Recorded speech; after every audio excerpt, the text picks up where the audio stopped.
বন্ধুরা, তোমরা কেমন আছো? আশা করি তোমরা সকলেই ভালো আছো। আজ আমি শকাব্দ সম্বন্ধে কিছু বলবো। শকাব্দ বা শক সম্বত হলো একটি প্রাচীন ভারতীয় সম্বত যা এখনও প্রচলিত আছে। স্বাধীন ভারত সরকার শকাব্দকে ভারতীয় সম্বত হিসাবে গ্রহণ করেছেন।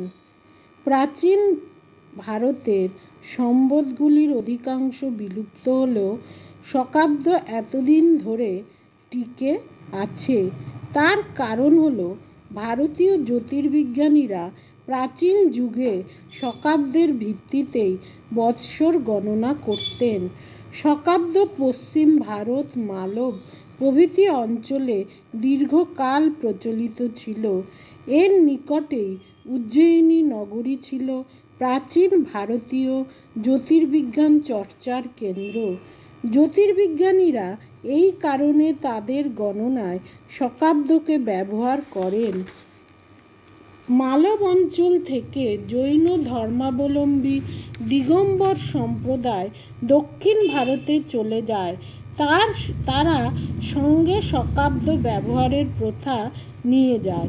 ফলে দক্ষিণ ভারতে দীর্ঘকাল শকাব্দ প্রচলিত থাকে। এর উৎপত্তি কী করে হয়েছিল? শকাব্দের উৎপত্তি সম্পর্কে গভীর বিতর্ক আছে। অনেকের মতে বননেস নামক শক পার্থীয় রাজা এই অব্দ প্রবর্তন করেন, কিন্তু বননেস শক ছিলেন কিনা সন্দেহ আছে। তিনি ছিলেন গণ্ড ফার্নেসের আগের লোক। এদিকে শকাব্দ হিসাব মতো ৭৮ খ্রিস্টাব্দে চালু হয়। বননেসের তারিখ ১ম খ্রিস্টপূর্বাব্দ। সুতরাং বননেস ৭৮ খ্রিস্টাব্দে শকাব্দ প্রবর্তন করতে পারেন না বলে অধিকাংশ পণ্ডিত অভিমত দিয়েছেন। ২. কোনো পণ্ডিত আলবিরুনির মত উদ্ধার করে বলেছেন যে বিক্রমাদিত্য এক শক রাজাকে হত্যা করে শকাব্দ চালু করেন, কিন্তু আলবিরুনির মতের সপক্ষে কোনো প্রত্নতাত্ত্বিক বা সাহিত্যিক প্রমাণ নেই। আলবিরুনি বহু পরে এদেশে আসেন। তিনি একটি কিংবদন্তিকে উল্লেখ করেন মাত্র। ফার্গুসনের মত।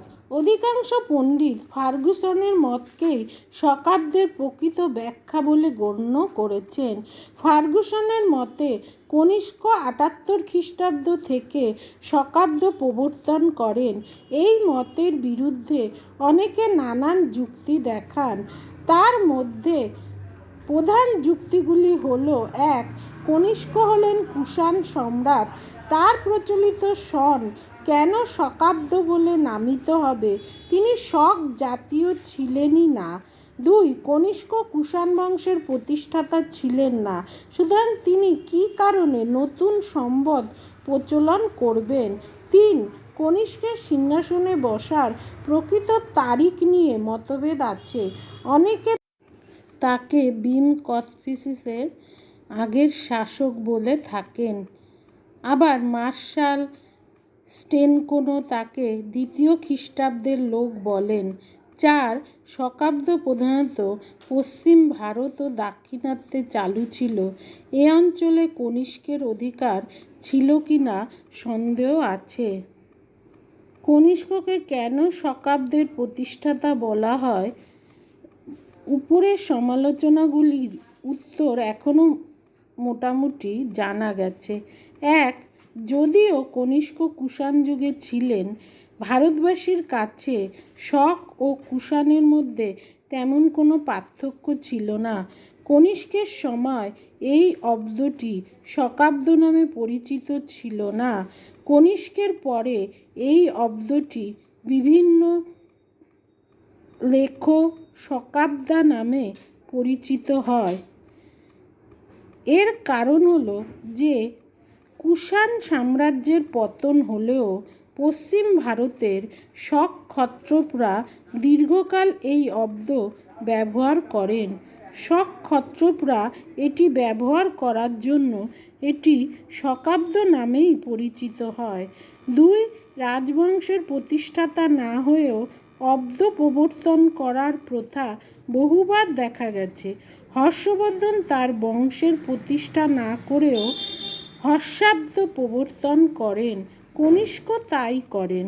3. বেশিরভাগ পণ্ডিত মনে করেন যে কনিষ্ক 78 খ্রিস্টাব্দে সিংহাসনে বসেন।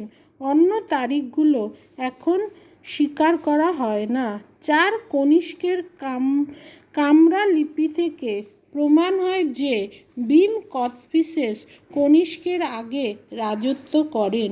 সুতরাং ভীম কোচটিসেস এই অব্দ প্রচলন করেন বলে মনে করা যায় না।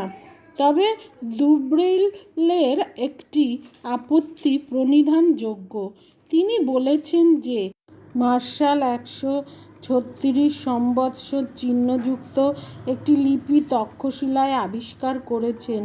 যদি বিক্রম সম্বতের ভিত্তিতে হিসাব করা যায় তবে এই দলিলের তারিখ 78 থেকে 79 খ্রিস্টাব্দ।